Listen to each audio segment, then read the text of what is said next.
कैसे हो मेरे परम प्रिय विद्यार्थियों।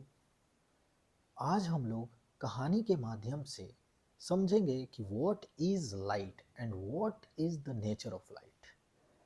एक शाम सूरज ढल रहा था और आसमान सुंदर गोल्डन ऑरेंज कलर से भरा हुआ था। आनंद, जो गौतम बुद्ध के प्रिय शिष्य थे, उन्होंने आसमान की तरफ देखा। आसमान की तरफ देखते हुए उन्होंने सवाल पूछा, भगवान, ये प्रकाश यानी कि लाइट आखिर क्या है? ये आती कहाँ से है और बिना किसी आवाज के पूरी दुनिया को रोशन कैसे कर देती है? बुद्ध मुस्कुराए। उन्होंने अपने आसपास की नेचर को देखा और एक शांत आवाज में समझाना शुरू किया। The pond of energy. Buddha ने पास ही एक शांत झील में एक छोटा सा पत्थर फेंका। पानी में गोल गोल रिपल्स यानी कि लहरें बनने लगे और आगे बढ़ने लगे। बुद्ध बोले, आनंद, इस पानी की लहरों को देखो।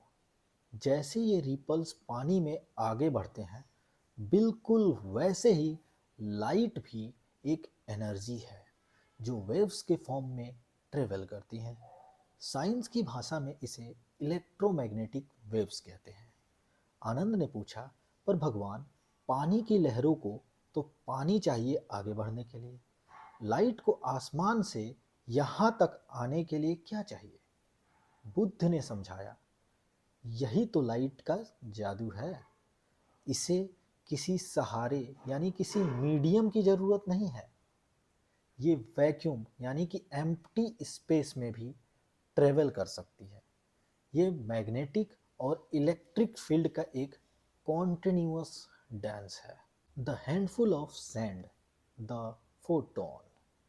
थोड़ी देर बाद बुद्ध ने जमीन से एक मुट्ठी भर रेत उठाई और हवा में उछाल दिया। रेत के छोटे छोटे पार्टिकल्स धूप में चमकने लगे।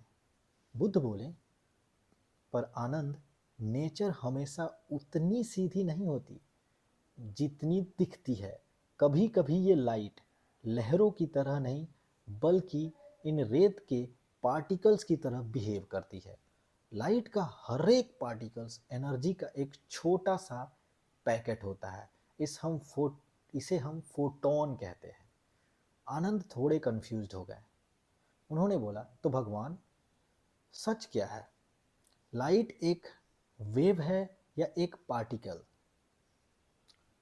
बुद्ध हंसे और बोले, क्या तुम्हें उन अंधे लोगों की कहानी याद है जो एक हाथी को छूकर उसे डिस्क्राइब कर रहे थे? दो अंधे लोग थे। एक अंधे ने हाथी के पूंछ को छुआ और उसने बोला कि हाथी रस्सी की तरह है। दूसरे ने हाथी के पैर को छुआ और उसने बताया कि जो हाथी है वो खंबे की तरह है। लाइट भी बिल्कुल वैसी ही है आनंद। ये एक ही वक्त में दोनों है, एक वेव भी और एक पार्टिकल भी। इस अजीब और सुंदर सच को साइंस में वेव पार्टिकल डुअलिटी कहते हैं। The unseen truth, the spectrum.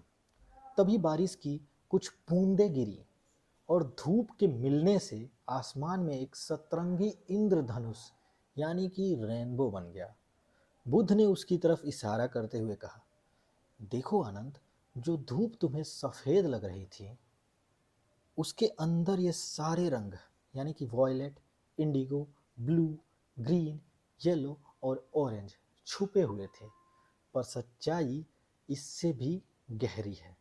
जो लाइट हमारी आंखें देख पाती हैं उसे हम लोग कहते हैं विजिबल लाइट। वो इस पूरे यूनिवर्स के स्पेक्ट्रम का एक बहुत ही छोटा सा हिस्सा है। जैसे एक सितार में बहुत सारी स्ट्रिंग्स होती हैं, पर हमारी आंखें सिर्फ कुछ ही स्ट्रिंग का संगीत देख पाती हैं। बाकी हिस्से जैसे एक्सरे, माइक्रोवेव, इंफ्रारेड वेव या अल्ट्रावायलेट रेस वहाँ मौजूद हैं, पर हमारी ऑर्डिनरी आंखें उसे देख नहीं पाती। ये पूरा परिवार इलेक्ट्रोमैग्नेटिक स्पेक्ट्रम कहलाता है। Illusion of time, speed of light. अब हम लोग स्पीड ऑफ लाइट और इल्यूजन ऑफ टाइम के बारे में समझेंगे। रात हो चुकी थी और आसमान में तारे चमकने लगे थे। बुद्ध ने शांत स्वर में आखिरी बात कही, लाइट इस पूरे यूनिवर्स में सबसे तेज गति यानी स्पीड से चलती है। आनंद, उसकी स्पीड लगभग 3 × 10⁸ मीटर पर सेकेंड होती है। फिर भी यूनिवर्स इतना विशाल है कि तारे हम जो जिस तारों को हम आज देख रहे हैं उनकी लाइट को यहाँ तक आने में सालों लग गए हैं।